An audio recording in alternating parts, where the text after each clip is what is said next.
Ariane Oberborn a épluché pour vous les médias régionaux. Voici un tour de l'actualité en Gaspésie. Cette semaine, dans vos médias régionaux, le Parti québécois dépose un projet de loi interdisant l'exploration et l'exploitation des hydrocarbures. CHNC nous apprend que le projet de loi se veut rétroactif et sans compensation financière aux entreprises. Suite à une tempête qui a fortement endommagé la route 132 sur le littoral nord de la Gaspésie, le ministère des Transports entreprend des travaux de protection de la chaussée. Radio Gaspésie nous apprend que la possibilité de reconstruire des murets est étudiée. Dans le même dossier, Radio CHNC affirme que le ministre François Bonnardel juge que la route 132 est tout de même sécuritaire et que les sites vulnérables seront suivis activement.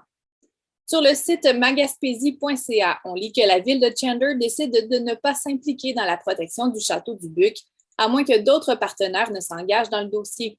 Le conseil a résolu à l'unanimité de ne pas aller de l'avant avec des investissements qui pourraient être littéralement jetés à la mer. À Radio-Canada, on apprend que le phénomène des grandes marées pourrait s'intensifier dans le futur. L'absence du couvert de glace rend les régions côtières particulièrement vulnérables aux dommages. Les travaux de dragage ont repris au quai de Percé. Selon Radio-CHNC, l'étude pour établir les causes de l'ensablement se poursuit. Rappelons que la Ville avait pris position dans le dossier l'an dernier, quand Ottawa l'avait tenu responsable de procéder aux travaux. Selon Gaspésie Nouvelle, le ministère de la Forêt, de la Faune et des Parcs affirme qu'il n'y aura pas de coupe forestière dans la ZEC des Anses avant avril 2023.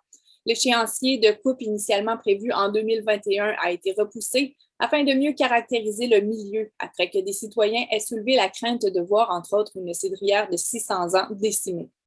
Passeport Hélico ne pourra pas aller en appel contre le regroupement citoyen contre les nuisances d'hélicoptères à Percé, à qui l'entreprise est tenue de verser 110 000 $ Radio-Canada dévoile que le juge Simon Ruel a rejeté la demande d'appel de l'entreprise.